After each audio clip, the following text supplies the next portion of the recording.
ఒక జనసేన కార్యకర్తగా కాదు, ఒక ప్రభుత్వానికి సంబంధించిన ఎమ్మెల్సీగా కాదు, లేకపోతే ఒక కుటుంబానికి సంబంధించినటువంటి వ్యక్తిగా కాదు, ఒక సినిమా మనిషిగా కాదు, ఒక మామూలు హ్యూమన్ బీయింగ్గా నేను ఈ మాట మాట్లాడుతున్నాను. దీంట్లో ఎవరికైనా సరే వివాదాస్పదం చేయాలనుకుంటే అది మీ వ్యక్తిగత ఇష్టం. కానీ ఒక విషయం మాత్రం మీతో స్పష్టంగా చెప్పాలనుకుంటుంది ఏంటంటే, ఈ మధ్యకాలంలో ఆడపిల్లల వస్త్రధారణ మీద చాలామంది కామెంట్స్ చేస్తున్నారు.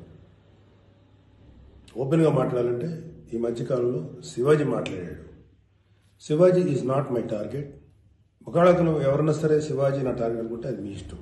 కానీ ఒక టైప్ ఆఫ్ మన సమాజంలో ఒక రకమైన రుగ్మత వెళుతుంది.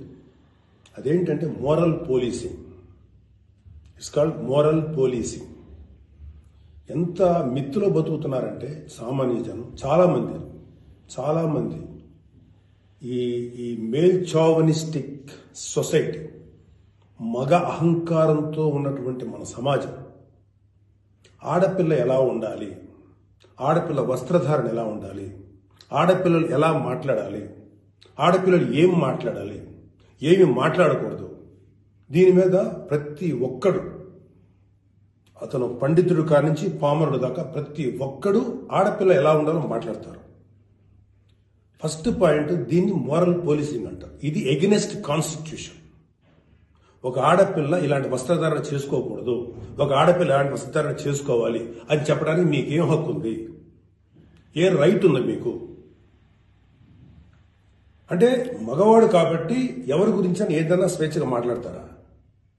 దురదృష్టం ఏంటంటే ఇలా మాట్లాడే మగవాళ్ళకు కూడా ఆడవాళ్ళ నుంచి ఒక రకమైన మద్దతు లభిస్తుంది.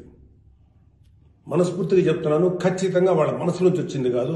అందరి యాక్సెప్టెన్స్, భర్త ఏమనుకుంటాడో, ఆ చుట్టుపక్కల మగవాళ్ళు ఏమనుకుంటారో, ఇంకొక వ్యక్తులు ఏమనుకుంటారో అనే మాట్లాడే ఆడవాళ్ళే తప్ప ఎన్నరగా ప్రతి ఆడబిడ్డకి ఒక సెల్ఫ్ రెస్పెక్ట్ ఉంటుంది. ఎలాగో ఒక ఆడపిల్ల డ్రెస్ ఇలా ఉండాలని మనం అడుగుతాం.